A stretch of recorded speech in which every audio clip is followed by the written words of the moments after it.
Is there a transcendent spiritual reason to dress formally every day? How can Catholic men benefit not dressing like the world tells us to do so, thinking primarily about trends or comfort? Well, it's a good question. And I have to admit that for many years I've put on a jacket and tie every day. So I am perhaps the one to ask. Mm-hmm. Um, there are a couple of reasons.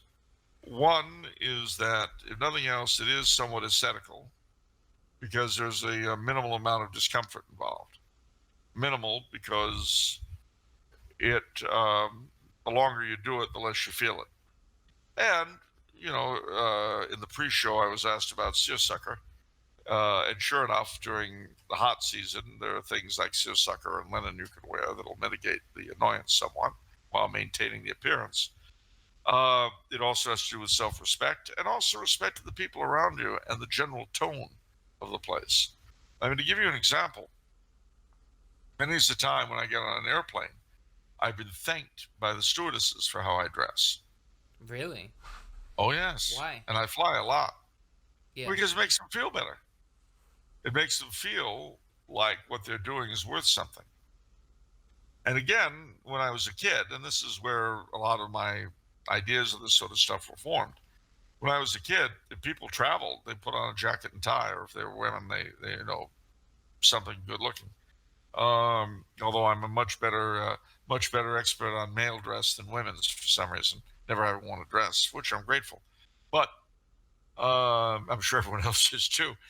But the uh, the thing is that it elevates any situation. Of course, contrary-wise, I can remember one flight I got on a few years ago, back when and this will tell you exactly what had happened. The television program Pan Am was on the air about these hot young stewardesses in the 60s. Well, I got on a flight, and the stewardesses were all rather elderly.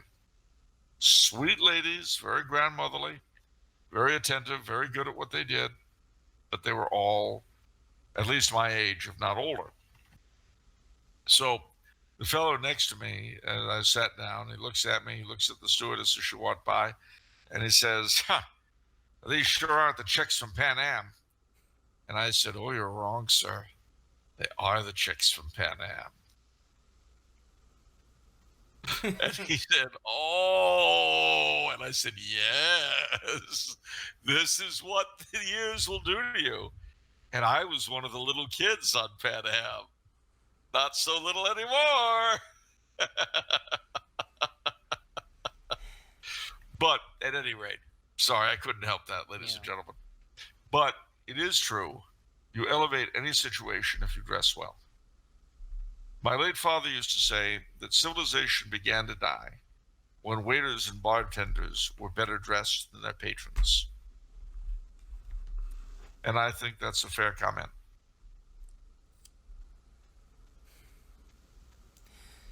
I really like this one because so much of, I think, what you stand for, Charles, is dismissed as, LARPing, or some fantasy world or some eccentric thing. But to me, there's really no excuse to not dress formally or dress well. There's only good reasons. No, there are. I mean, you could worry about expense a little bit, but there's some really fine secondhand stores. And I know because I've used them. You can worry about what people might think. But what you'll find is that people, if they express an opinion, are generally happy to see you well dressed. And the same I have to say is true of wearing a hat. Um, I wear a fedora when it's cool and a boater when it's not. And I've often had people come up and thank me for it. That's not why I do it, but it's interesting that they do. And so I feel I don't really know what to say. It's like when a stewardess says, "Thank you so much for dressing." I feel like saying, "Well, what was I going to come in my underwear?" But that would not be appropriate. So I just say, "Oh, well, thanks." Um, Although every now and then someone will ask rather aggressively, "Why are you wearing a hat?" And if the question is posed that way, I say, "I line it with tinfoil. That way the aliens can't take my thoughts." And they never ask another question ever again. Wow. Remember, so if somebody goes rude, it's perfectly acceptable to go nuts. I like that. That's awesome. Then they're yours to play with. When they're rude, they're yours to play with any way you want to. So if you want to say that, it's on a par, and I know I've told this to you before, but when people say to me, "Oh, you went to college in Roswell, New Mexico. What about the UFO that crashed?" Well, my inevitable answer is, I hate that. People are always asking me about the one that crashed. They never ask about the one that completed its mission.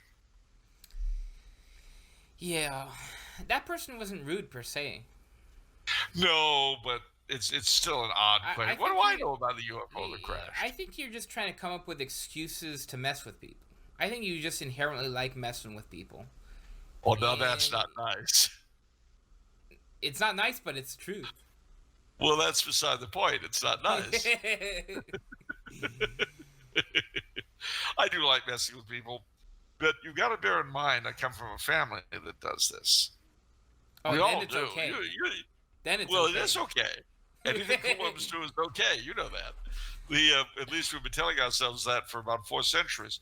No, I asked my father once why we're like this, why we enjoy messing with people, and we all do. There's no doubt about it. And he said something that I thought was insightful. It's because, he said, we have lived for centuries in a society that hates our stinking guts.